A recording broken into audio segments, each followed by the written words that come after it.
What is up, guys? Jeremy here from school.com/financial coaching. My goal is to accelerate your path to financial freedom.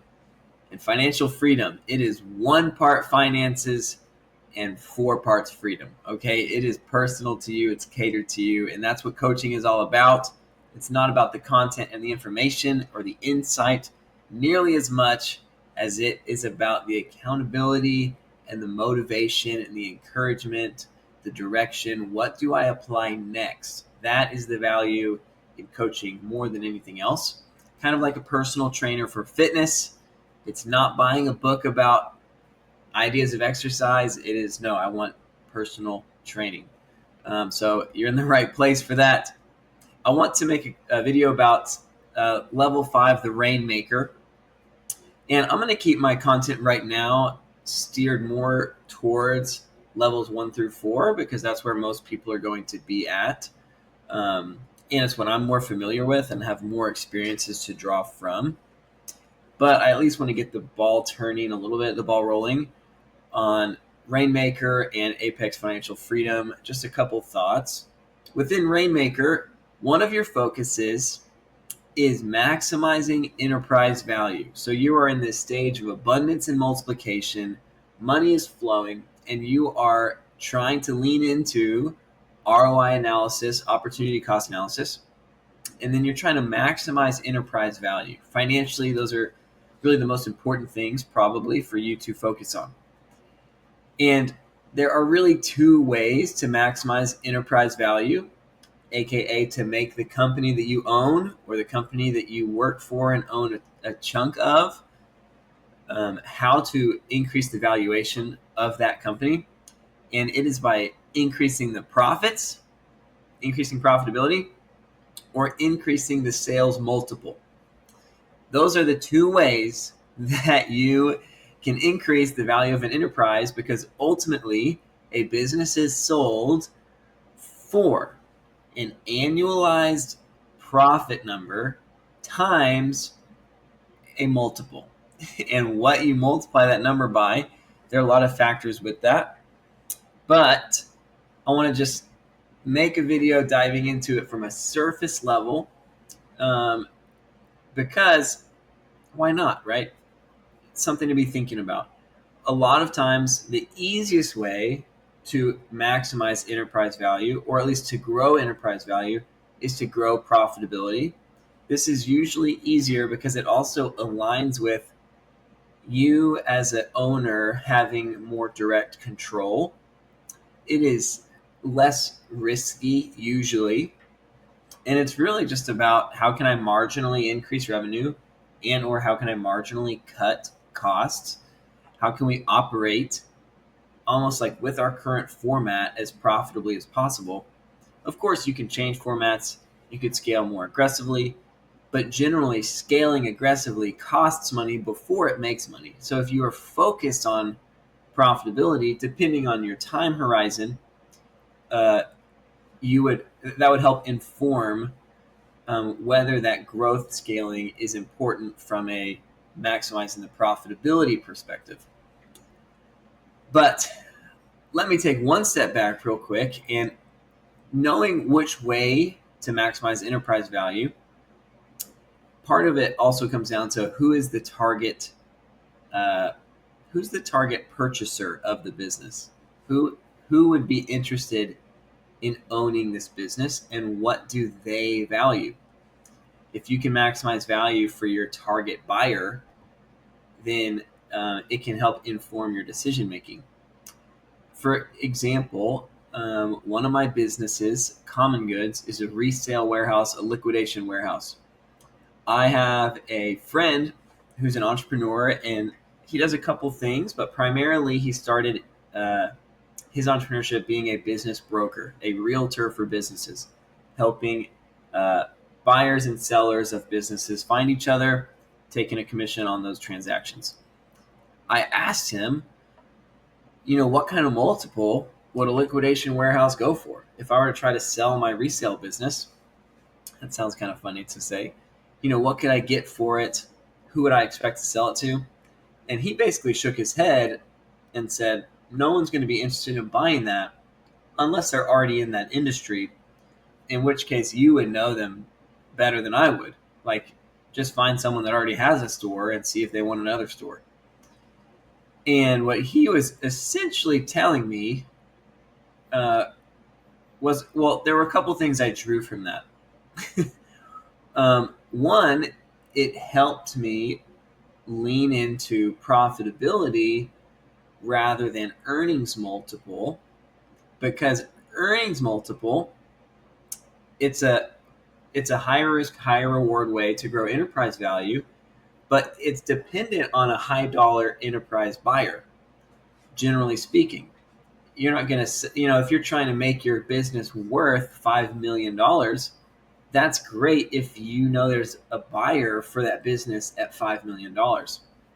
And I could have dug deeper into this. I didn't spend that much time really thoroughly researching it, but from what I have seen in the liquidation sales industry, I see a lot of people with 1 or 2 or 3 stores who are operating out of their garage.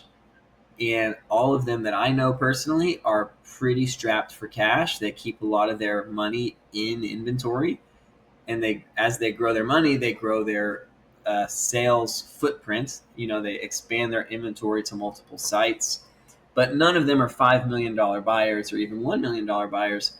None of them are even maybe $50,000 buyers, because they would rather see your resale business just get liquidated and come scoop up your inventory for pennies on the dollar, and then they can go get their own lease contract to open up another location.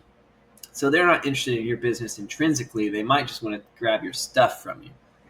So I'm like, okay, growing my multiple might not be the best path. I don't want to make this business worth too much, because there might not be a buyer. People that are interested in just buying businesses in general might not want my resale business. It's kind of a dirty business. The owner has to, generally speaking, would probably want to be involved in the operations of the business in order to optimize it. So what did I do? I geared towards profitability. I said, how profitable can I make this? Not just from, this is different than how can I get paid the most from my business. That is not the focus of a Rainmaker. That might be what got you to Rainmaker, but that's not what you need to be thinking about moving forward. Because once you're a Rainmaker, the cash flow is there. It's not so much about how can I make more. It's really how can I maximize enterprise value, and how can I lean into my analysis process for my return on investment, my return on my time, opportunity costs, etc. So I was saying, if I could grow my profitability wide enough to where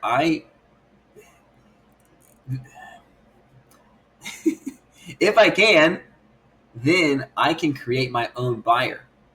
If I could seller finance this business for $200,000, which is the verbal agreement I have right now to sell the business for, then who would be interested in this?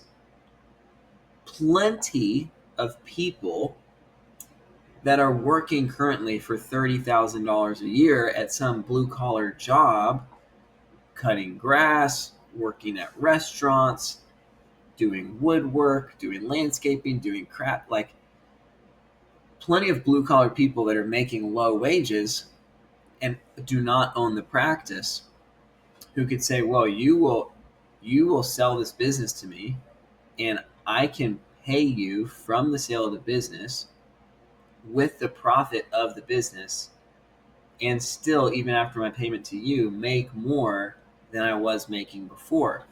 And so the sales, like the potential buyers in that pool, becomes very large if it's a modestly priced business, but still maximize in terms of, well, what's the annual run rate? And so in 2024, I have been focused on how profitable can I make this business, because that is going to affect this multiplier equation of how much I can sell this business for.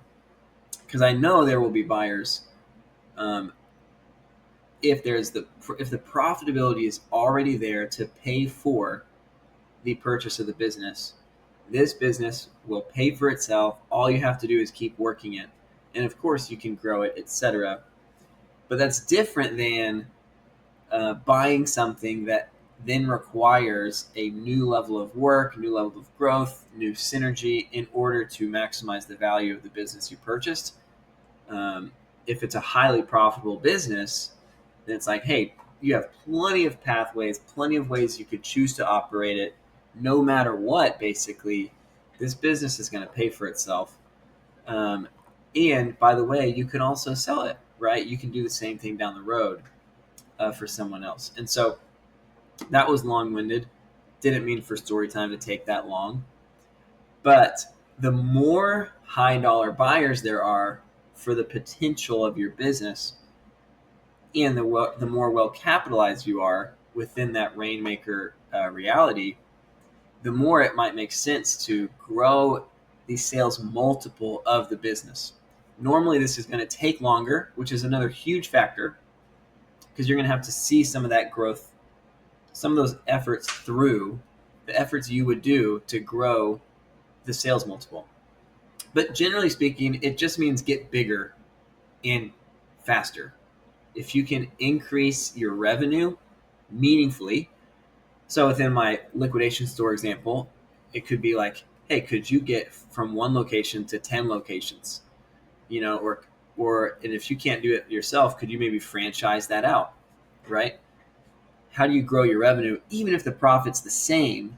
If now we're talking about a company that revenue is doing millions of dollars a year, even if it's only making 100K, there might be, depending on your industry, depending on the business, a higher sales multiple on that 100K, because there's just more of a pie that can be redistributed, reallocated.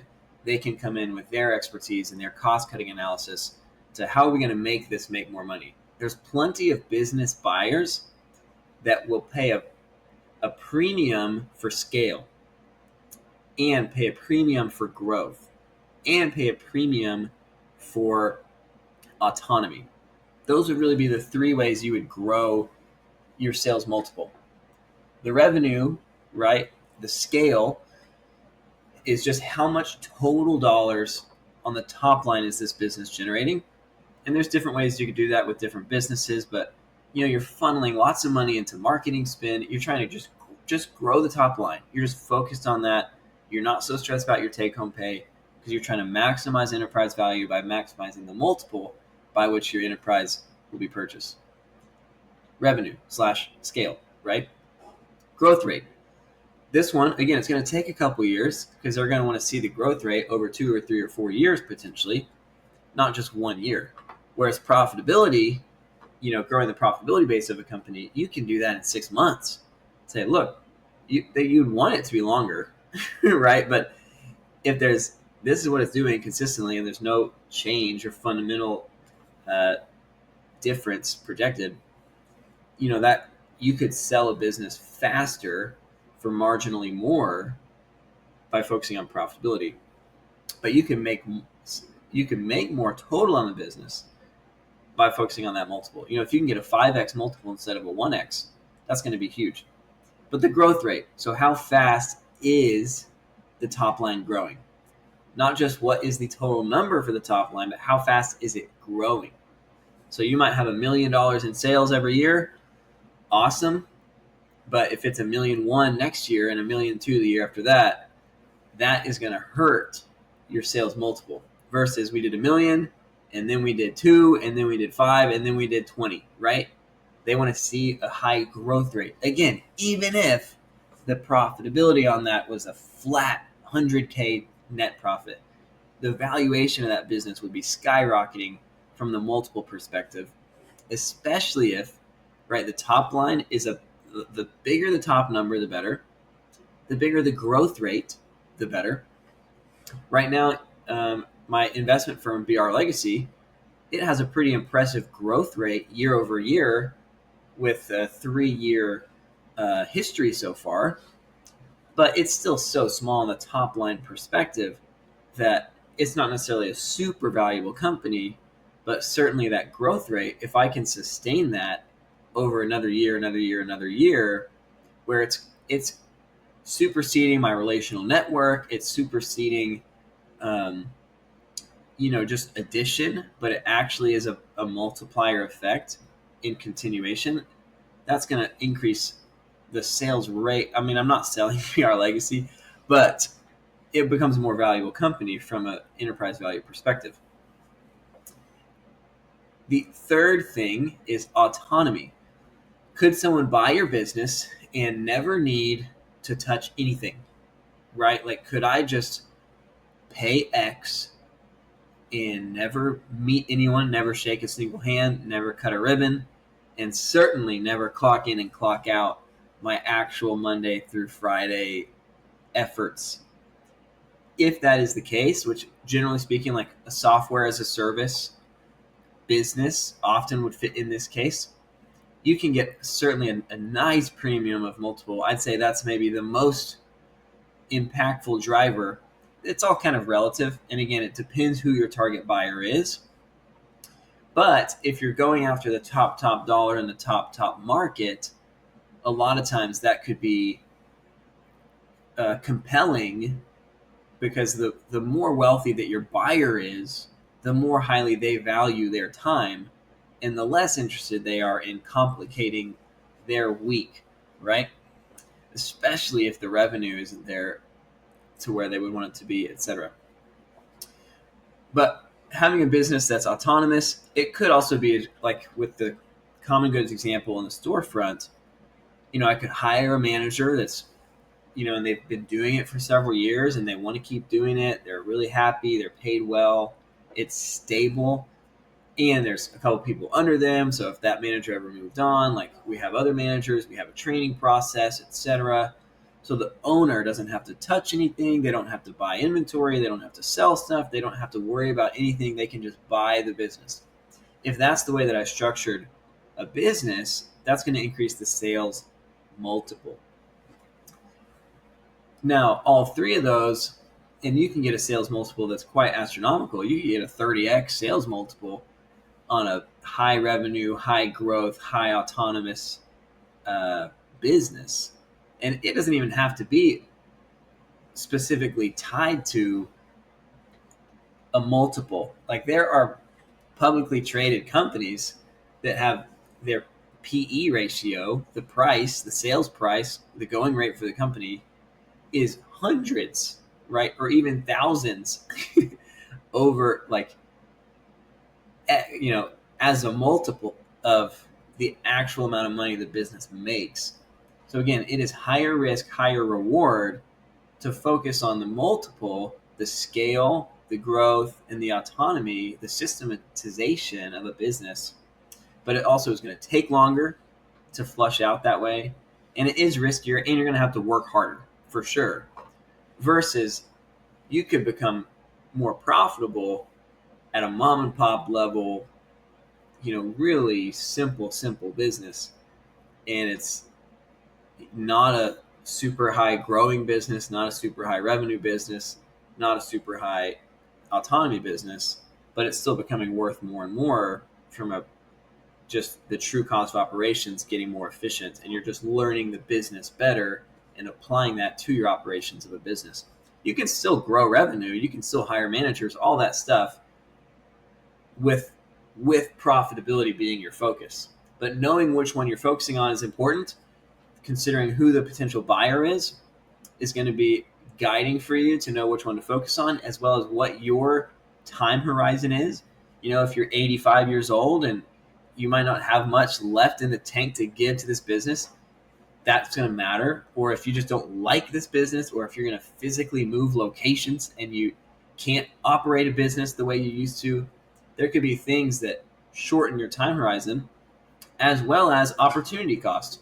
It might not be a forced exit that leads you to think about which path should I choose. You might not be 85 years old. You might be 35. And this business is great. And here's an awesome way that you can increase the multiple that it could be sold by. And you really are excited about that. But there's also this that you think is twice as exciting and can be worth twice as much. but you only have one brain. So again, that can help you know that, hey, even though this would be great, net, it would be a loss for you potentially to focus on this business enterprise when you could be focusing on this business enterprise. And if you're divided and you need out of something, you're going to be thankful that you maximize enterprise value.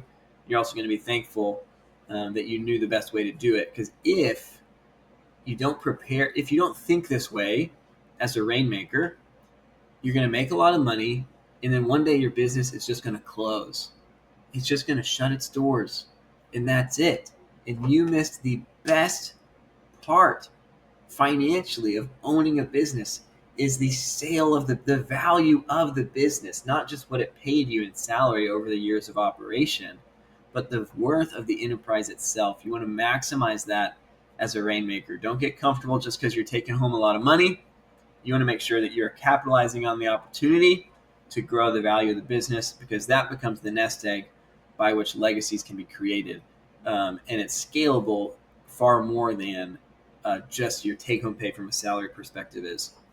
So think about buyers, think about time horizons, think about opportunity costs, what else is out there for you to do, and go maximize enterprise value.